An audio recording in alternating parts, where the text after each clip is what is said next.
Macaroni செஞ்சுக்கலாம், அதையும் சைவமாக செஞ்சுக்கலாம். நான் இது பன்னீர் எடுத்து வச்சுருக்கேன் பாருங்கள். பன்னீர் கொஞ்சோண்டு பட்டர் போட்டு இந்த மாதிரி தனியாக ரோஸ்ட் பண்ணி எடுத்து வச்சுக்கோங்க. பன்னீர் வந்து இந்த மாதிரி ஒரு பேக்கெட் நான் எடுத்துருந்தேன். இப்போ ஒரு பேனில் பட்டர் சேர்த்துக்கலாம்.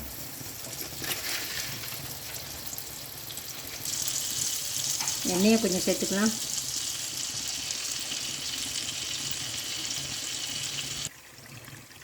ஒரு பெரிய வெங்காயம், பூண்டு, 2 மிளகா,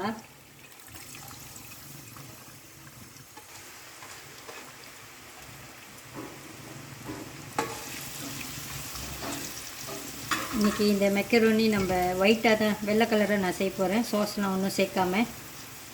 இது நல்லா வதங்கட்டும். நான் கொஞ்சம் பட்டர் கூட தான் போட்டிருக்கேன், கொஞ்சம் பசாவாக இருக்கணும் அப்படின்னு. கொஞ்சோண்டு மஷ்ரூம் ஸ்டாக் சேர்த்துக்கிறேன், ஆப்ஷனல் தான்.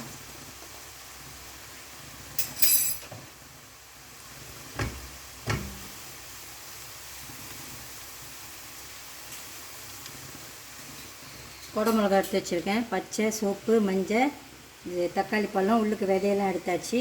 எல்லாத்தையும் போட்டுக்கலாம்.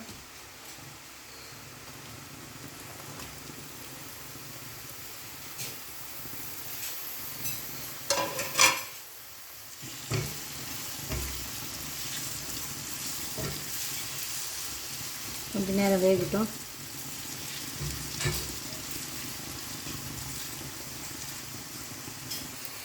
பட்டரில் உப்பு இருக்கும், உப்பு பார்த்து போட்டுக்கோங்க, உடச்சி போட்டுக்கோங்க.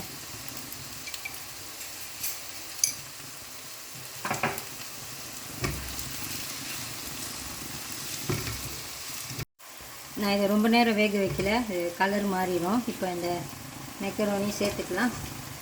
2 கப் மெக்கரோனி வேக வச்சுருக்கேன் பாருங்கள். வேகிறப்ப கொஞ்சம் தண்ணியில் கொஞ்சம் உப்பு சேர்த்துக்குங்க, வடிகட்டிட்டு கொஞ்சம் எண்ணெய் சேர்த்துக்குங்க, போட்டுக்கலாம்.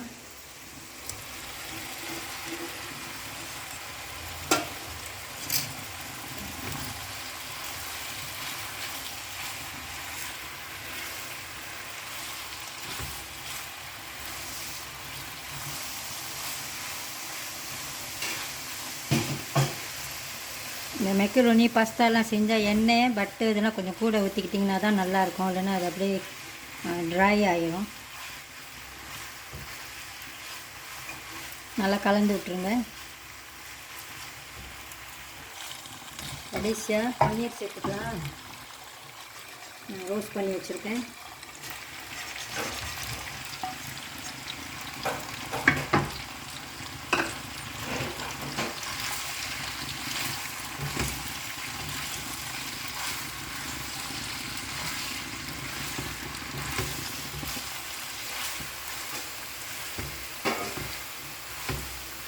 வெஜிடேரியன் பாஸ்தா ரெடி ஆயிடுச்சு, மெக்கரோனி ரெடி ஆயிடுச்சு. இது எவ்வளோ நல்லா இருக்கு பாருங்கள். இந்த வீடியோ உங்களுக்கு பிடிச்சிருந்துச்சின்னா லைக் பண்ணிவிட்டு ஷேர் பண்ணிவிட்டு சிவாஸ் கிச்சன் சேனலுக்கு சப்ஸ்கிரைப் பண்ணிக்கோங்க. தேங்க்யூ ஃபார் வாட்சிங். கடைசியில் கொஞ்சம் மல்லி இலை சேர்த்துக்கலாம், ஆப்ஷனல் தான்.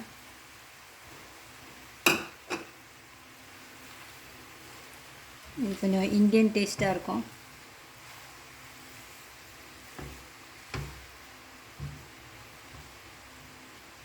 நீங்கள் சாப்பிட்றப்ப கொஞ்சம் சீஸ் கூட மேலே திருவி போட்டு சாப்பிட்டுக்கலாம், நல்லாயிருக்கும்.